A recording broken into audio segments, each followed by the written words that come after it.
నమః శ్రీ సరస్వతి నమః శ్రీ గురుభ్యో నమః.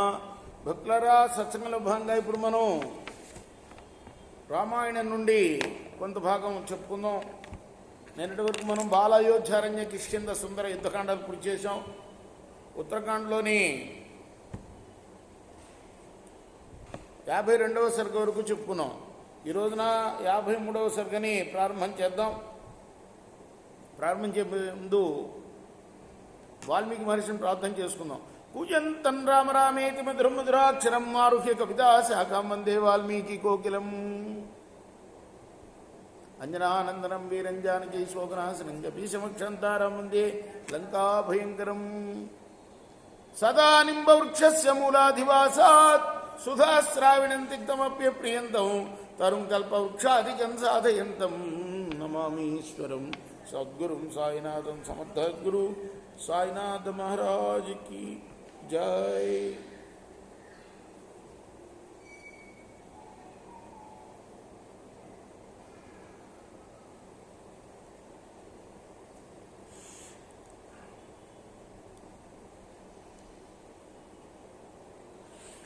लक्ष्मणस्य तु तद्वाक्यं निशम्य परमाद्भुतं सुप्रीतश्च भवद्रामो వాక్యమే తదువాచ. రాముడు అద్భుతమైన లక్ష్మణుడి యొక్క మాటలు విన్న తర్వాత అతనితో ఇలా సంతోషంతో అన్నాడు, దుర్లభస్తీదృశో బంధురస్మిన్ కాలే విశేషత యాదృశస్త్వం మహాబుద్ధిర్మమ సౌమ్య మనోనుగః. నీలాంటి బంధు లభించడం చాలా కష్టం. ఓ లక్ష్మణ, నా మనస్సుకు అనుగుణంగా ప్రవర్తించేవాడివి నువ్వు, అంతేకాక మహాబుద్ధిమంతుడివి. యచ్చమే హృదయే కించిత్ వర్తతే శుభలక్షణ. ఈ శుభలక్షణ అనే ప్రయోగం ఎన్నిసార్లు చేశాడు వాల్మీకి లక్ష్మణుడి విషయంలో. తన్నిశామయ చ శ్రుత్వా కురుష్వ వచనం మమ. శుభలక్షణులు ఓ లక్ష్మణ, నా మనస్సులో ఉన్న మాట చెప్తా విను, దాని ప్రకారం నువ్వు చెయ్యి. చత్వారో దివసాః సౌమ్య కార్యం పౌరజనస్య చ అకుర్వాణస్య సౌమిత్రే తన్మే మర్మాణి కృద్దతి. ఇప్పటికి 4 రోజులైంది నేను ప్రజల గురించిన పనులు చేయటం మానేసి. అది దానివల్ల నా అంతరాత్మ బాధపడుతూనే ఉంది. ఒక పక్క ఆహూయంతాం ప్రకృతయ పురోధా మంత్రిణస్తథా కావ్యాధ్యనశ్చ పురుషా స్త్రియో వా పురుషర్షభా. కాబట్టి ఎవరైతే తమ వ్యవహారాల గురించి నా కోసం వచ్చారో వాళ్ళని పిలిపించు. పౌర కార్యాణి యో రాజా నకరోతి దినే దినే సమృతే నరకే ఘోరే పథితో నాత్ర సంశయ. ఇంత గొప్ప ధర్మం చెప్తున్నాడు చూడండి. ప్రజల యొక్క కార్యాలని, వాళ్ళ పనుల్ని విస్మరించే రాజు ఘోర నరకంలో పడతాడు, ఇందులో సందేహం లేదు. శ్రూయతే హి పురారాజా. మన వాళ్ళు ఉన్నారు ప్రభువులు, ఎన్ని దొంగతనాలు చేస్తున్నా ఏం పట్టించుకోవట్లే కదా. ఎన్ని రోజుల నుంచి చూస్తున్నాం వరుసన దొంగతన కదా. అదే చెప్తున్నాడు, వాళ్ళు ఘోర నరకంలో పడినట్టేట రాజు కనుక ప్రజల యొక్క పనులు చేయకపోతే ప్రతిరోజు చేయాలట. శ్రూయతే హి పురారాజా నృగో నామ మహాయశ బభూవ పృథివీపాలో బ్రహ్మణ్య సత్యవాక్సుచి. దానికి ఒక కథ చెప్తున్నాడు రాముడు. తను చెప్పిన దాన్ని, పూర్వం నృగుడనే ఒక రాజు ఉండేవాడు. భూమిని చక్కగా పాలిపించడమే కాక బ్రాహ్మణ భక్తుడు కూడా అతను. సత్యమే ఎప్పుడు పలికేవాడు, పరిశుద్ధుడు. సకదాచిద్గవాంకోటే సవత్సా స్వర్ణభూషిత హృదేవో భూమి దేవేభ్య పుష్కరేషు దదో నృప.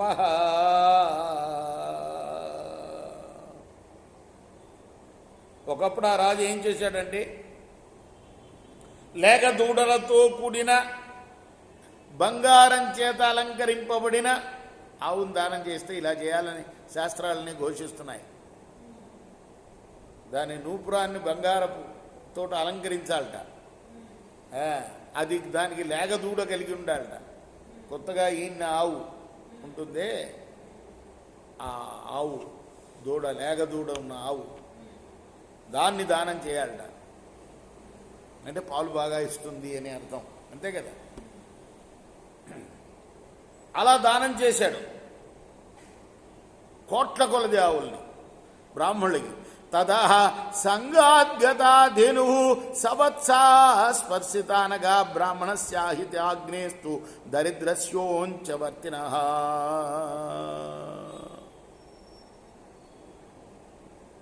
అయితే ఉంచ వృత్తితో జీవించే ఒక బ్రాహ్మణుడి యొక్క గోవు, దాని లేగదూడ అతని దగ్గర నుంచి వెళ్ళిపోయినాయి. ఒక దరిద్ర బ్రాహ్మణుడు దగ్గర ఉండే దానం ఇచ్చిన ఆవు ఎక్కడికో వెళ్ళిపోయింది.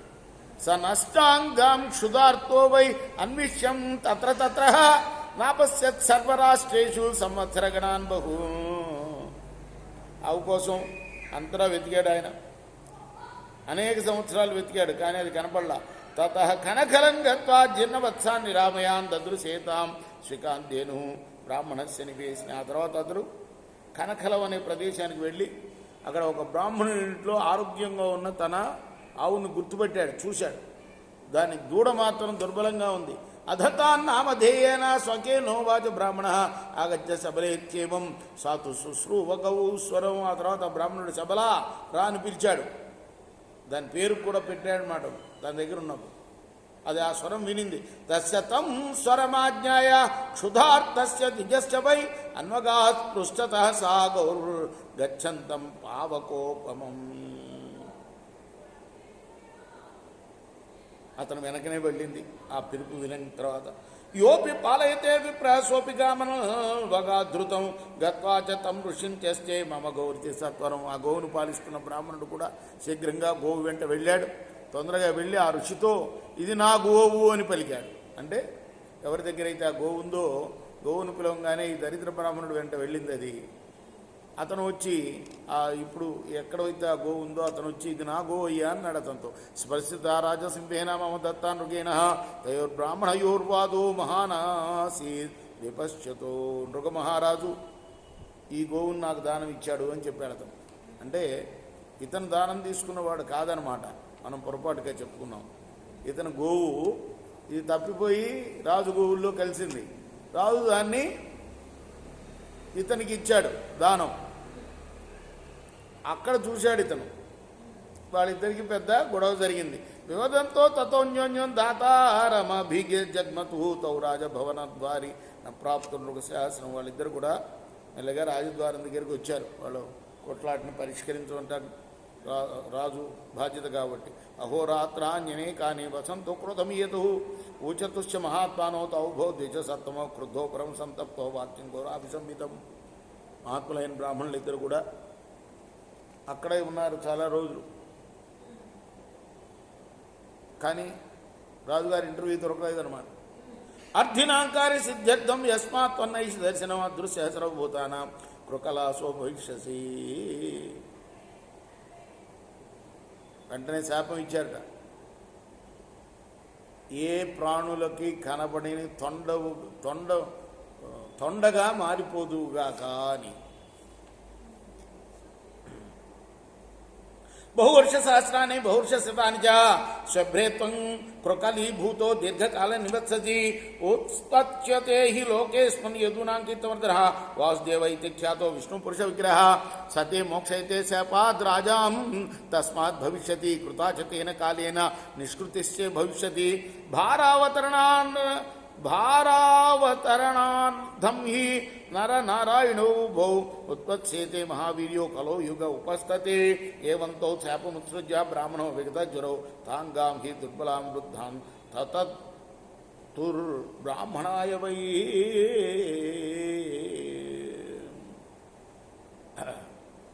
కొన్ని వందల సంవత్సరాలు, వేల సంవత్సరాలు గోతిలో పడి ఉంటావు నువ్వు అని కూడా శాపం. విష్ణువు యాదవుల కీర్తిని వృద్ధి పొందిస్తూ వాసుదేవుడనే పేరుతో మానవుడు ఈ లోకంలో పుడతాడు, అతడు నీ శాపం నుండి విడిపిస్తాడు అని శాపావసానం కూడా చెప్పారు. అదే ఆ కాలం ఇంతకాలం అనుభవిస్తే కానీ నీ ప్రాయశ్చితం పోదు అని. నరనారాయణులు ఇద్దరు కూడాను కలియుగం దగ్గర పడ్డప్పుడు పుడతారు. ఆ బ్రాహ్మణులు ఇద్దరు కూడా ఈ విధంగా ఆ రాజుకు శాపం ఇచ్చి ఆ గోవును మరొక బ్రాహ్మణుడికి ఇచ్చేశారు. ఇద్దరు కలిపి కూడబలుక్కొని ఒక బ్రాహ్మణుడికి ఇచ్చేశారట ఆ గోవుని. ఏవం అది అంటే లేట్ చేస్తే ఆ రోజుల్లో అంత గొప్ప పనిష్మెంట్ రాజుకి దొరుకుతుందనమాట. వెంటనే పరిష్కరించాలి వచ్చిన వాళ్ళని పిలిచి. అది చెప్తున్నాడు రాముడు లక్ష్మణుడికి, నేను ఇప్పుడు 4 రోజులు లేట్ చేశాను, 4 రోజులు వాళ్ళ పట్టించుకోలేదు. ఏమన్నా రాజా కంశాపం ఉపభుంతే సుదారుణం కార్యార్థినాం విమర్దో హి రాజ్ఞాన్ దోషాయ కల్పతే తత్శ్రీఘ్రం దర్శనం మహ్యం అభివర్తంతు కార్యిణః సుకృతస్య హి కార్యస్య ఫలం ప్రాప్నోతి పార్థివ తస్మాత్ గచ్చ ప్రతీక్షస్వ సౌమిత్రే కార్యవాన్ జనః. ఈ విధంగా రాజు చాలా దారుణమైన శాపాన్ని అనుభవిస్తున్నాడయ్యా. పని మీద వచ్చిన వారికి బాధ కలిగించడం రాజులకి దోషహేతు అవుతుంది సుమా. అంటే ఇప్పుడు రామాయణ కాలం ఇది.